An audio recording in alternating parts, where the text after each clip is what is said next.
With the holiday season officially here, gaming news has shifted. Developers are pointing the spotlight onto this year's biggest releases in hopes of appealing to gift givers, with new game announcements coming few and far between, with one upcoming exception.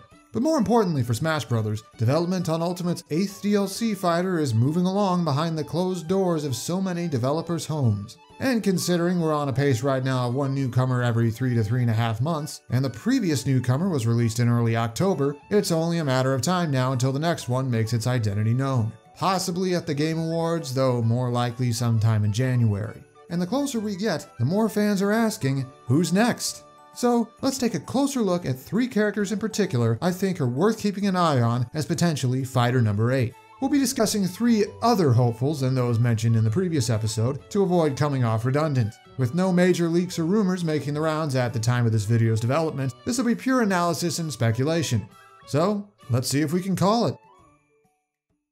First, we have a fan favorite hoping to finally make it in. Unassuming as he may seem at first glance, Bandanity's had a lot going for him for a while now, but it just hasn't led to an invite yet. Right now, though, there may be 2 ways he could get in. One path involves filling a similar niche to what Banjo had in the first Fighter's Pass, a fan favorite character highly requested for an extended amount of time.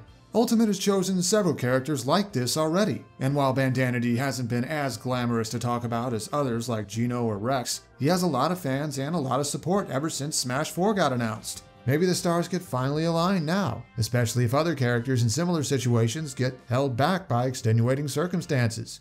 But there's another thing that could help out Bandanity. The fact that we haven't seen a major new Kirby title in a while, only a couple spin-offs. If a new mainline Kirby comes out within the next few months, it'd take an already highly requested character and make him relevant on top of it. A would-be perfect storm that might finally be enough to get him an invite. Though a new game would also probably push him past the number 8 spot in order to wait until the game was almost out so they could use content from it without worrying about stuff changing afterward. But why is Bandanity so notable? Well, for one, he's an icon of Kirby's modern era, from 2011's Kirby's Return to Dreamland up to right now, an entire span of well-regarded games that Smash hasn't tapped into much aside from Spirits, a few music tracks, and a scrapped epic yarn stage back in Smash 4, though technically that was before Return to Dreamland, but you get the idea. But who a character is and where they're from only matters if what they can do is enough to stand out. And Bandanity certainly can. His spear-based fighting style is something we've seen very little of in Smash so far, and his greater focus on quick pokes and spin maneuvers would lead to a very different take on the weapon compared to how Byleth uses Aridfar. Bandanity could even complement his spear techniques with other weapons, like the Parasol he's used in some spin-offs, or other tools and abilities associated with the Waddle Dee species and its offshoots. All tied together with the personality of a lovable underdog eager to prove he can measure up to his more famous friends. It's appealing, you know? While there's plenty of Kirby content in Ultimate already, Bandanity's Challenger Pack could tap into the more neglected parts, starting with a stage. The Dream Palace from Star Allies would fit the bill while being able to feature different Dream Friends spectating in the background, just like the background cameos we've seen in other DLC stages. Though if there is a new Kirby game in the works, they'd probably pull a stage from there instead. We have a lot of Kirby spirits so far, but also several recurring characters and/or enemies that aren't here yet. Theme Bandanity's spirit board around these forgotten friends, and there you go. Mii costume options could be trickier since this is a series with very few humanoids, though it's doable if you use them more as inspiration or stick to headgear. Maybe a hat or two based on a couple of Kirby's ability hats? And we'd get even more amazing Kirby music into Smash, particularly stuff that didn't get the chance originally. You gotta include Void Terminus theme in here, too good to pass up. Next, we have someone with many potential obstacles in his way, who could still make it through them. Similar to Bandanity, Sora is another long-running fan request, albeit one with more ups and downs and whose situation is much more complicated. While he's had the support to fit the same niche as Banjo or K. Rool before him, he's also rather overshadowed by other characters with similar upsides, including another Square Enix character who, while less prolific, has closer ties to Smash that could matter quite a bit for what is meant to be the ultimate Smash Bros. Game. More importantly, due to Kingdom Hearts being jointly produced by Square Enix and Disney, Sora would have to meet the approval of both parent companies in every step of development. Dealing with Square Enix's stinginess towards Smash content so far, and Disney's notorious protectiveness of their IPs would be a tall order indeed.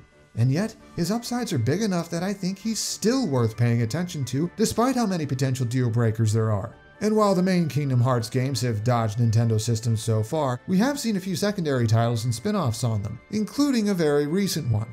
As previously mentioned, Sora is another potential long-running request who could join those Ultimate is fulfilled so far. While his situation is rockier than others in the same boat, if any of them run into roadblocks, it raises the odds that he might get chosen instead. Or maybe he'd show up alongside one or more of them. Hard to say.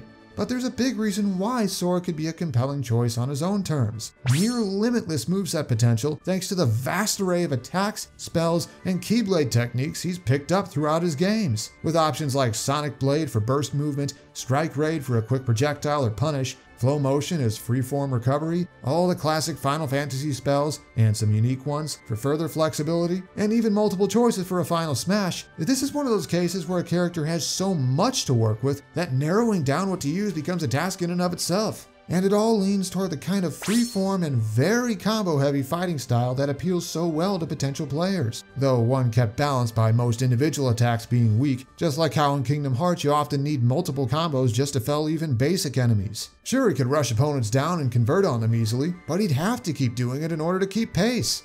Sora's Challenger Pack would be trickier to handle than most, since I think they'd want to avoid Kingdom Hearts' more overt Disney references, both for easier licensing and since Sakurai wants to stick to characters from video games. But there's still plenty of original content here to work with. Options for stages like Sora's homeworld of the Destiny Islands or the foreboding Hollow Bastion, before or after it's used as an enemy base, would work well and provide opportunities for more background cameos. Spirits could focus on the many Keyblade wielders throughout the series and its original villains and members of Organization 13. Mii costumes could pull from the same, with Riku and Kairi as the clear frontrunners. And while we've been shortchanged on music from Final Fantasy and Dragon Quest, Kingdom Hearts and its legendary soundtracks might not be so held back, since the series' main composer is already involved in writing music for Ultimate. But there is another direction Fighter Number 8 could go in, and someone in particular who could embody that. The thing is, while I do think we'll get at least one Banjo-like pick in this pass, and I have a gut feeling it'll happen next, I could be mistaken. Perhaps they want someone with a different kind of appeal to be Fighter Number 8. And while he has his share of fans, Ryu Hayabusa's biggest claim to fame is his legacy, able to appeal to older fans in a way not unlike Hiro or Terry. And since Ninja Gaiden has both the classic games and a 21st century reboot that is technically still ongoing, it makes him an old school character who also has a foothold in the modern day. Bringing patron company Koei Tecmo into the fold could also tie up a loose end of sorts, though bear in mind that Sakurai and Nintendo are still choosing characters primarily on their own merits, not just for the sake of putting a new company into Smash. Still, it'd be an additional angle for a character who does have a compelling argument on his own terms. A big part of that compelling argument is the aforementioned blend of old and new that Hayabusa could work into his fighter concept. With one foot in the distant past and the other in the more recent past, he can incorporate elements from either or both eras via costumes, animations, and his moveset. Seeing an updated take on a classic character is always interesting. Breathing new life into old techniques and abilities is part of that. Speaking of, while we do have two ninja characters on the roster already, Hayabusa could offer a different take on the archetype using his own tools and abilities than what we've seen so far. From whirlwind shuriken that spin around him, to circling flames for protection, to a mid-air spin attack that has neutral air written all over it, it's a distinct style of fighting like a ninja compared to Greninja's waterbending or Sheik's death by 1,000 cuts. And we can't forget his signature Izuna drop as a potential up throw or even a command grab. They could even lean into his game's infamous difficulty by giving him a notably high learning curve, framed in such a way that beckons players to try him out and see if they're up for the challenge. The key would be a design that feels increasingly more rewarding the more you understand how to use him and get how his moveset works. Precise yet powerful combos, unique movement options like a wall climb or the ability to run across water, and stuff like that. Hayabusa's Challenger Pack could blend old and new games together in a similar way. A stage based on the village of the Hayabusa clan could offer all the classic ninja trappings, maybe even foreground elements for players to hide behind and ambush opponents. Or the slopes of Mount Fuji itself could work, in the form of a traveling stage that quickly descends into the underworld sealed away beneath it. I could see a spirit event covering major characters from across Ninja Gaiden's history, though perhaps focusing on those who show up in both the old and new continuities. The accompanying Mii costumes could be a place for Koei Tecmo to bring in iconic characters from some of their other series, though probably not Dead or Alive since, you know. And finally, the music selection could reimagine some classic tunes while also incorporating a few modern ones. And there you have it. 3 characters I think are worth keeping a close eye on as we await the reveal of DLC Fighter number 8, possibly at the Game Awards, though probably not until next month. But there's some other characters outside these 3 that I still want to acknowledge. Here are some honorable mentions. The characters who were brought up in the previous episode are all still in pretty good spots. None have had any red flags pop up in the time since, and Gino and Rex in particular would both fit the niche of major recurring fan request. I just wanted to talk about someone else this time. For characters who weren't mentioned in the previous episode, I think Rayman has a decent shot. He's been around the block a while, and Nintendo and Ubisoft are on good enough terms. And while there's some controversies on the latter end lately, any licensing deals would have been struck late last year, before any of it came to light. And then there's Pokemon's newest generation, still in as good a position as ever. Sure, not a glamorous pick nowadays, but there are so many options from Sword and Shield who can do unique things and be interesting to play as. I'm just unsure if it'd be specifically as Fighter number 8. There are also a few characters I think aren't as likely right now as they might seem.